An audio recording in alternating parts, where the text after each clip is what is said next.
의복은 신체를 보호하거나 추위와 더위를 막아주는 기능을 할 뿐만 아니라 인간과 동물을 구별해주는 고유한 것으로서 다음과 같은 윤리적 의미를 지닌다. 먼저 의복은 자아 및 가치관의 형성과 관련된다. 우리는 의복을 통해 개성과 가치관을 드러내기도 하지만 반대로 착용하는 의복이 가치관의 형성에 영향을 주기도 한다. 그래서 우리는 의복을 제2의 피부로서 자아와 동일시하는 경향이 있다. 또한 의복은 예의에 관한 사회적 기준을 반영한다. 우리 사회에서는 관홍산제 등의 중요한 행사에 격식 있는 의복을 착용하여 상대에게 예의를 표현한다. 때와 장소에 맞는 의복을 착용했는지는 그 사람의 됨됨이를 평가하는 기준이 되기도 한다.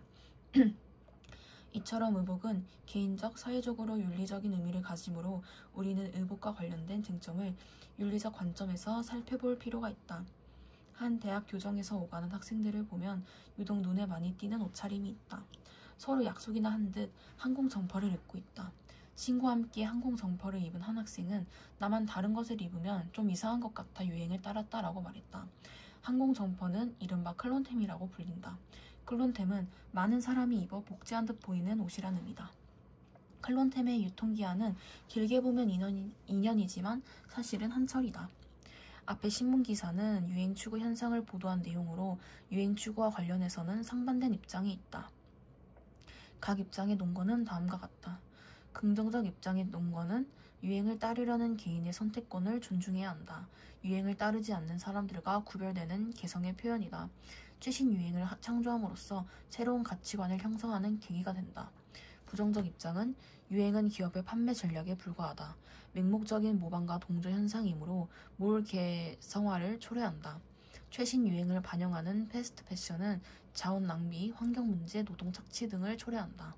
이와 더불어 명품 선호 현상도 의복과 관련된 주요 쟁점 중 하나다. 명품 선호 현상의 긍정적 입장에서는 명품 선호가 개인의 자유라는 점을 강조한다. 자본주의 사회에서 개인의 자유로운 소비는 정당하다는 것이다. 또한 명품의 우수한 품질과 희소성은 만족감과 더불어 소유자의 품격을 높여준다고 주장한다. 명품 선호 현상의 부정적 입장에서는 명품 선호가 과시적 소비라는 그릇된 욕망의 표현일 뿐이라는 점을 강조한다.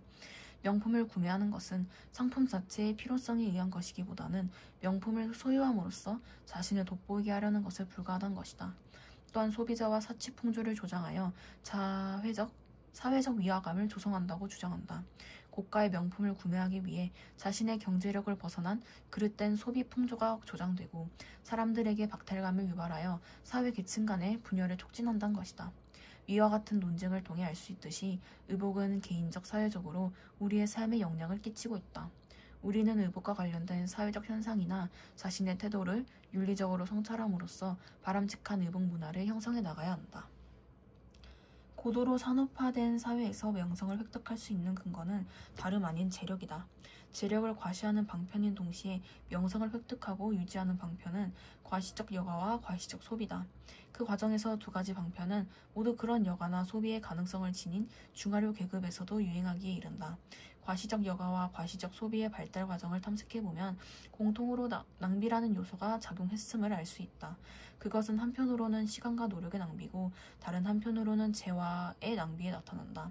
명성 획득을 위한 수단으로 유용할 뿐만 아니라 체면 유지를 위한 요소로도 강조되는 과시적 소비는 개인의 인간적인 접촉이 가장 광범위하게 이루어지고 인구 이동이 가장 심한 사회의 구성원들에게는 최선의 소비로 여겨진다. 미국의 사회학자 베블러는 가격이 오르는 물건에 대해 높은 수요가 발생할 수도 있다고 주장한다. 그 이유는 과시적 소비가 존재하기 때문이다. 과시적 소비란 부를 과시하며 이루어지는 소비로 주로 사치품 시장에서 일반 사람들과 신분이 다르다는 것을 과시하려는 부유층이나 이를 모방하려는 계층에 의해 주도된다. 과시적 소비는 배불런 효과라고도 하는데 이는 가격이 오르고 있음에도 불구하고 과시욕 때문에 수요가 증가하는 현상을 말한다.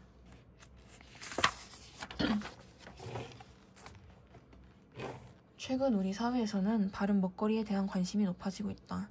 이것은 음식이 다음과 같은 윤리적 의미가 있다는 것을 보여준다.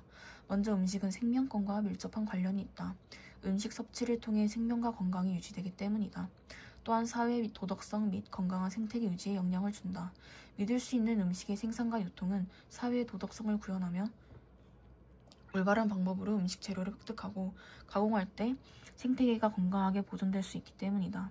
하지만 이를 간과할 때 다음과 같은 윤리적 문제가 발생할 수 있다. 야생 상태에서 자라는 닭은 땅을 파서 몸을 비비거나 발로 모래를 뿌리는 동작을 통해 스스로 몸에 기생하는 진드기나 벌레 등을 제거한다. 그런데 좁은 철제 케이지에 갇혀있는 닭은 스스로 진드기나 벌레를 제거할 방법이 없다. 이에 일부 닭 사육 농가에서는 인체에 유해하다고 판명되어 축사 소독용으로만 허용된 트라이클로르폰 성분의 살충제를 산란 닭에 직접 뿌려 닭에 기생하는 진드기나 벌레를 제거하는 것으로 드러났다. 위의 기사에서 알 수 있듯이 독성 성분에 오염된 음식 재료나 인체에 유해한 각종 식품 첨가물이 인간의 건강과 생명을 위협할 수 있다. 이외에도 지나친 육식은 동물에 대한 비윤리적 대우로 이어질 수 있고 무분별한 식량 생산 및 소비 과정을 환경을 오염시킬 수 있다. 위와 같은 문제를 해결하기 위해 우리는 어떤 노력을 해야 할까? 개인적으로는 타인은 물론 생태계를 고려하는 음식 문화의 형성에 적극적으로 동참해야 한다.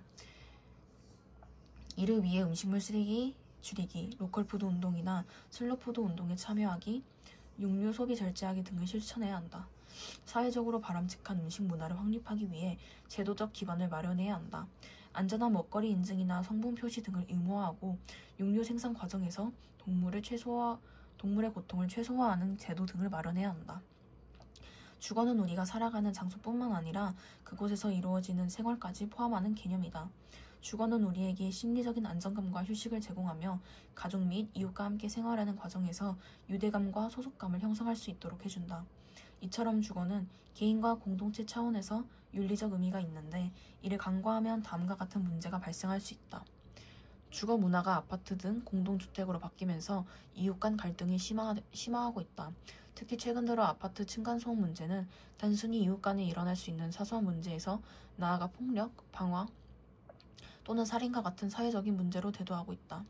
위의 기사에서 알 수 있듯이 공동주택의 폐쇄성 때문에 소통이 단절되어 이웃 간의 갈등과 분쟁이 발생하고 심지어 폭력으로까지 번지고 있다. 또한 도시의 주거가 밀집하면서 환경오염, 교통 혼잡, 녹지 공간 부족 등의 문제가 발생하여 생활의 질이 떨어지기도 한다. 그리고 집을 오로지 경제적 가치의 관점에서 인식하여 집이 가지는 윤리적 의미를 깨닫지 못하기도 한다. 위와 같은 문제를 해결하기 위해 우리는 어떤 노력을 해야 할까? 먼저 주거의 본질적 가치를 되살려야 한다. 집을 부의 축적 수단으로만 여기지 않고 인간 삶의 기본 바탕이자 정신적 평화와 안정을 제공하는 공간으로 인식하여 삶의 질을 높일 수 있어야 한다. 또한 공동체를 고려하는 주거 문화를 형성해야 한다. 이를 위해 이웃에 관심을 갖고 지역 사회의 일에 적극적으로 참여하여 유대감과 소속감을 형성해야 한다. 의식주는 생존의 문제이면서 동시에 윤리적 문제이다. 우리가 어떤 의식주 문화를 형성하는지에 따라 개인의 삶의 질은 물론 공동체 및 생태계에게도 큰 영향을 끼칠 수 있다. 따라서 우리는 의복, 음식, 주거와 관련된 생활에 필요한 행동 규범의 의식주 윤리를 익히고 이를 바탕으로 바람직한 의식주 문화를 형성하기 위해 노력해야 한다.